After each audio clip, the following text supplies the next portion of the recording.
All right, my friends. Well, good evening to you. Thank you for joining us on this Sunday. Let's get started by talking about the Los Angeles Dodgers. Why? Why, you ask, Jeff, are we talking about the Los Angeles Dodgers? Well, one, I'm a big Los Angeles Dodgers fan, so that certainly is a help. And for those of you guys that have been in a cave for the last month, you may know that the Dodgers won the World Series. It was kind of a big deal here in Los Angeles. When they won the game, it was good and I was excited and all, but it was something afterwards. There was, during that time, they were talking to Clayton Kershaw, and there was just this thing where it kind of sunk in that I've been a Dodger fan for 31 years. And the reason that that's significant is the Dodgers last won a World Series 32 years ago. I remember I was 8 years old, and I didn't really care a whole lot. I didn't watch virtually. My dad watched baseball, and so I knew about it, but I wasn't really that interested in it. But then after watching them win the World Series, and he was going crazy, and it was all this, I was like, dang, maybe I should. This sounds kind of interesting. So I started getting into it in 89 and 90 and moving on. And so it's been 31 years of not disappointments, but what I love about sports, what I love about following a team through an entire year is you get to know the players. I mean, sort of, not personally per se, but you get to watch them. With baseball, you watch 162 games. So they play game after game after game after game, and you really get to know these players. And you watch them, they come up as a rookie, and then they start to get good, and then the team needs to decide, are we going to hold on to them, or are we going to trade them, or are we going to blah, blah, blah. And then you build a team by putting another piece and another piece and another piece. So I remember in the 90s, we had, I think, 4 or 5 consecutive Rookie of the Years, where we were Eric Karras and Mike Piazza and Hideo Nomo, Raul Mondesi, Todd Hollandsworth, all of these players, and that was my team, man. I followed them and I loved, and then they'd make it through the end of the year, and then some point they'd end up getting eliminated and they wouldn't win. And then the next year, but this year's going to be the year, and it would blah and blah and blah and blah. And then they would get a little bit closer and a little bit closer, and then further and then further, and then et cetera, et cetera. And then this Dodgers, and I mean, this is the 3rd or 4th generation of Dodgers that I've been a fan for, actually pulled it off. And for me, them winning wasn't just about that one moment, that one day, that one win, or even just that one season. In a certain sense, and I even posted this on my Instagram where I said, it feels like this is Eric Karras, and this is Mike Piazza, and this is Raul Mondesi, and this is, Cesar Torres, and this is Adrian Beltre, and this is all of these players for 31 years that have been trying for this moment. I feel like in some way they won. That story was leading to this moment. And even though I'm sure, I don't know if those players in particular feel that way, especially the ones that are still playing, but at least as a fan, that's how I felt. And why I think that's significant as we're talking about Christmas is because I think there is something so big about Christmas having to do with looking back. How did we get where we are, not only for Christmas, but for the entire narrative of the world? So what I want us to do today is I want to dive into hopefully a fairly familiar passage, which is actually, you know what? I'm not sure this is as familiar. Because usually when we talk about the Christmas story, we're talking about Luke. Because Luke is the one that really goes into detail about the shepherds and about the star. Actually, he doesn't talk about the star a whole lot, but I want to talk about Matthew. Because the interesting thing about the book of Matthew, those of you guys that know, Matthew, one, we think was a follower of Peter, or we think he did a lot of interviews with Peter. But 2 was, it's almost entirely written for early Jewish Christians. So it's a Jewish perspective. And so to him, the Jews don't care as much about all the little details that Luke cared about, because Luke was talking to Gentiles and to Greeks. But Matthew, what they care about is something a little bit different. So I want to read Matthew chapter 1. Stick with me because it's going to be a little bit long because we're going to go through the first 17 verses. So Matthew 1 starts this. A record of the genealogy of Jesus Christ, the son of David, the son of Abraham. Abraham was the father of Isaac. Isaac the father of Jacob. Jacob the father of Judah and his brothers. Judah the father of Perez and Zerah, whose mother was Tamar. Perez was the father of Hezron. Hezron the father of Ram. Ram the father of Amminadab. Amminadab the father of Nahshon. Nahshon the father of Salmon. Salmon the father of Boaz, whose mother was Rahab. Boaz the father of Obed, whose mother was Ruth. Obed the father of Jesse, and Jesse the father of King David. David was the father of Solomon, whose mother had been Uriah's wife. Solomon the father of Rehoboam. Rehoboam the father of Abijah. Abijah the father of Asa. Asa the father of Jehoshaphat. Jehoshaphat the father of Jerom. Jerom the father of Uzziah. Uzziah the father of Jotham. Jotham the father of Ahaz. Ahaz the father of Hezekiah. Hezekiah the father of Manasseh. Manasseh the father of Amon. Amon the father of Josiah. And Josiah the father of Jeconiah and his brothers at the time of the exile to Babylon. After the exile to Babylon, Jeconiah was the father of Shealtiel. Shealtiel the father of Zerubbabel. Zerubbabel the father of Abiud. Abiud the father of Eliakim. Eliakim the father of Azar. Azar the father of Zadok. Zadok the father of Achim. Achim the father of Eliud. Eliud the father of Eleazar. Eleazar the father of Mathan. Mathan the father of Jacob. And Jacob the father of Joseph, the husband of Mary, of whom was born Jesus, who is called Christ.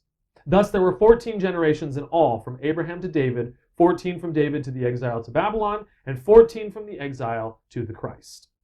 Okay, so why does all of that matter? Why go through 14, 3 times 14 lists of this guy was this guy's father, and this guy was this guy's father, which if you read like the old like King James, that's where they said the begats. See it, so-and-so begat so-and-so, which we can talk about that some other day. But there's a couple of reasons. And one of the key ones, if you guys notice, the very first verse of Matthew's gospel, because again, remember, this is the beginning of his telling, is he starts off by saying a record of the genealogy of Jesus Christ, the son of David.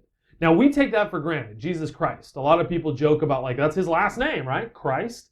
Well, no, Christ is the Greek translation of the Hebrew word Messiah. So what Matthew is saying at the beginning of his gospel, hey, here's the story of Jesus, the Messiah. And then he goes through this list of all of these names and then ends with, and 14 from the exile to the Christ, the Messiah. This is the story of how we got to the Messiah. So basically all of this is backstory to talking about the birth of Jesus. And why? Now here's the other part too. Again, now for my guess is, if you guys have ever heard that list, or if you even listened when I was going through it just now, it just sounds like a blur of names. But if you were Jewish, you knew every single one of those names almost. The post exile ones are a little bit less familiar, but I'm assuming you guys recognize like Abraham, you recognize Jacob, you recognize David and Solomon and some of those names.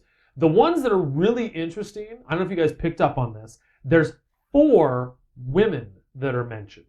Not as like, and because they're all men, like so-and-so was the father of so-and-so, but then first one is Judah, the father of Perez and Zerah, whose mother was Tamar. Now, if you guys remember, and we did a one on this on Instagram a while ago, Tamar is actually Judah's daughter-in-law that he slept with thinking she was a prostitute. Like that's, oh, okay, a prostitute is much better. With Boaz, whose mother was Rahab. If you guys remember, Rahab is the prostitute that allows the people into Jericho. Like she's a prostitute that they're mentioning here. Obed, whose mother was Ruth. Ruth was a non-Jew who married Boaz, which was a huge scandal at the time and today if you're Jewish. And then the one that the zinger, I mean they're all, whatever, is notice he says, David was the father of Solomon, whose mother had been Uriah's wife. So it doesn't mention the mom. Instead it mentions the mom's husband who David had murdered so that he could sleep with her. Like, it's not glossing over the dark past that the genealogy of Jesus, what has led us to get to this point. And so he's really focusing on this history. Let's talk about this history. Let's look at this history. This history is important. So for me, and this is where I tie in that Dodgers thing, is that just as, yes, do all of the players that won the World Series, do they know about, Todd Hollandsworth? Do they remember when we had Andy Ashby as one of our pitchers, or when we had Carlos Perez for a season? No, they probably don't remember that. Do all the fans remember that? No, but I do. And to me, the history that has led us to this place is all intertwined. Because the Dodgers had this player and then traded for this player, it meant that they needed to trade for this player, and it led to this, and it led to this, and we wouldn't have been able to draft Cody Bellinger. We wouldn't have been able to draft Corey Seager unless those other things would have happened. And unless David wouldn't have murdered that guy, then Solomon wouldn't have been born, and then this and this and this and this. Now, does that mean all of those things are good? No, but it means this is what led to this. This is how we got where we are. So let's start with step one, understanding how we got here. And for me, I always love, one of my favorite Christmas movies, or Christmas stories, I should say, is The Christmas Carol. Those of you guys that are familiar, there's a bunch of different versions. I gotta say, my favorite Christmas Carol version is The Muppets, which I should point out, The Muppets are the only one that actually starts the way that the book starts. The first line in the book is the Marleys, that's the Muppets. Jacob Marley was dead to begin with, as dead as a doornail, is the first line in the book, and the first line in the Muppets movie. But anyway, those of you guys that are familiar, obviously, classic story. 3 ghosts visit Scrooge, right? And the first one is the ghost of Christmas past, that takes him to look at all of the Christmases that he has had past. So we as the audience, or we as the reader, we get to see too, how did Scrooge become Scrooge? And we see that in that, story, right? We see that one, he was a lonely child that grew up in a boarding school and his parents never even brought him home for Christmas. So he was the only one that stayed there by himself.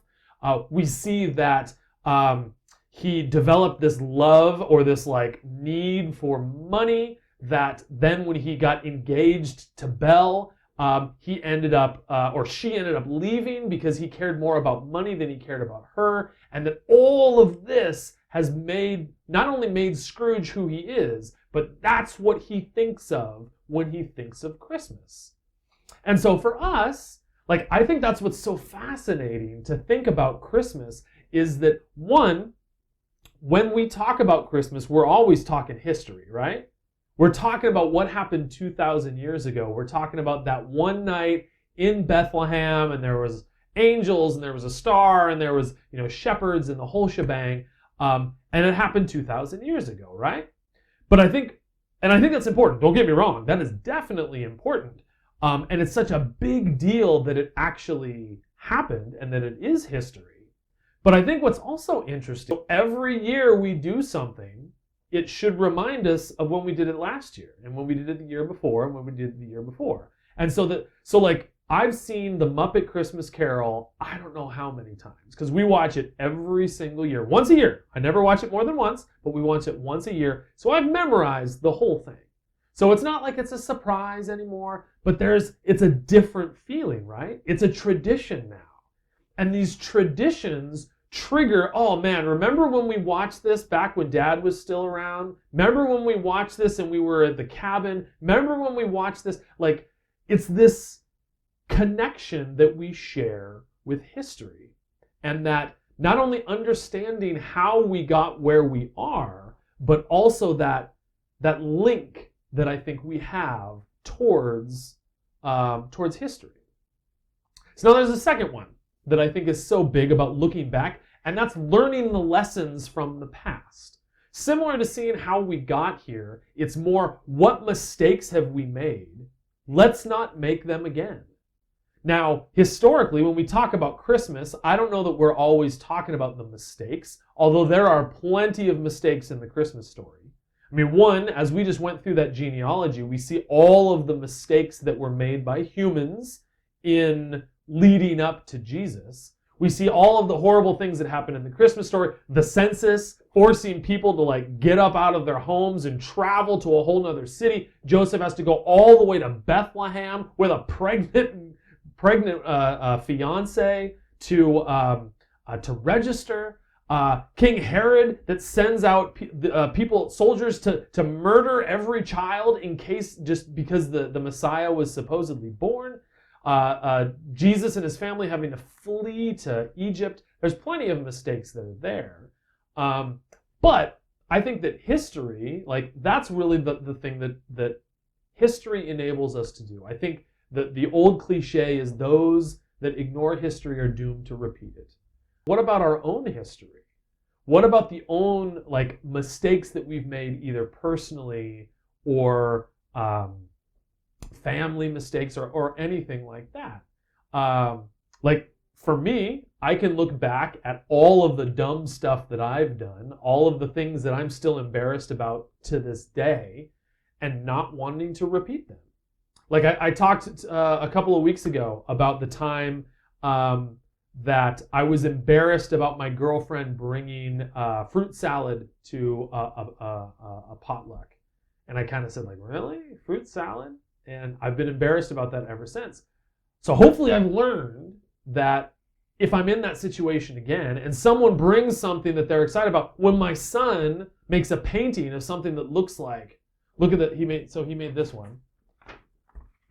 When he makes this painting and he goes, look at what I painted, and I go, okay, but that's not the point. The point isn't how brilliant is this. The point is he's proud of it, and I should respond empathetically, right? Hopefully, if I've learned that lesson. The third one that we talked about, or that I mentioned, is God's faithfulness. Is that how do we see through all of history? How do we see God's faithfulness? And that's, for me, that's one of the major reasons that I think reading the Bible is so important. Not because God's going to be impressed, not because you have to, not because you get gold stars, but because this is proof that again and again and again, when God's people needed it, God was there. And God never fails. And if you need proof, just look back. Look back over history that you can see countless times of God being faithful. For me, and it's this story that I think I've told before, is that one of the most spectacular times that God has been there for me was when I had to go make a court appearance to appeal a ticket that I couldn't afford to pay. And I'd gotten so many late fees that they were going to take my car away. And I just didn't have any money to pay any of it. So I had to go in front of the judge and basically throw myself on the mercy of the court and hope they didn't take away my car, or I don't think they could have thrown me in jail. But I was nervous as heck, man. I'd never even been into a courtroom, and now I got to go as myself in front of a judge and say, please don't punish me. And that morning, I had this light. I had the check engine light on my car that was always on. It would randomly turn off, but for the most part, it was almost always on. That morning, I turned on my car, and that light was off. And I thought, I knew that was God saying, hey, I got you. Don't worry. I'm with you. And remembering that, the next time, I'm like, gosh, is God going to be with me in this tough situation? I got to know absolutely he will. I've seen it. I've seen it happen again and again. So what do we do with all of this? What does this mean for me as I'm celebrating Christmas, as I'm going through my life? And for me, the image that I got, and this is maybe cheesy, maybe you guys have seen this on people's doors or I see them in bathrooms for some reason, but hopefully you guys have seen this. It's a really famous poem that's called Footsteps in the Sand. One night, as I dreamed a dream, as I was walking along the beach with my Lord, across the dark sky flashed scenes from my life. From each scene, I noticed two sets of footprints on the sand, one belonging to me and one to my Lord. After the last scene of my life flashed before me, I looked back at the footprints in the sand and I noticed at many times along the path of my life, especially at the very lowest and saddest times, there was only one set of footprints. This really troubled me, so I asked the Lord about it. Lord, you had said once I decided to follow you, you'd walk with me all the way. But I noticed that during the saddest and most troubling times of my life, there was only one set of footprints. I don't understand why, when I needed you the most, you would leave me. He whispered, my precious child, I love you and will never leave you. Never, ever. During your trials and your testings, when you saw only one set of footprints, it was then that I carried you. And I love that image. Don't get me wrong, that's a poem, that's not from the Bible, but I think it's pretty accurate to God's character and God's personality. That not only do we see time and time again that God is right there with us, but we also see that God is not somebody that's going to be like, well, good on you, like I'm there to cheer you on or something like that. But no, he's there to stand side by side, shoulder to shoulder with us. Let's face this stuff head on together. And if you need me to carry you, again, it's that image, from Lord of the Rings, where Sam says, I can't carry it for you, but I can carry you. That's that image that we get of God. And what a perfect example Christmas is of that, is that I can't handle sin on my own. I can't do this all on my own. I'm going to do this for you. I'm going to be born as a baby. I'm going to live and I'm going to die for you. I'm going to carry this. I'm going to carry you. And for us to know that that's who God is, that's who our God is, that's who we serve, that should change everything. Let's pray. Father, thank you. Man, that seems insufficient when we're talking about how big you are, how big what you have done for us and continue to do for us is. I just pray that this season and all seasons help us to be grateful. Help us to see what you have done and to celebrate that. Not only on Christmas Day, but every day. I pray, especially this Christmas, give us new eyes to see what you have done and what you are doing around us, and give us hearts of thankfulness. And we love you and thank you in Jesus' name.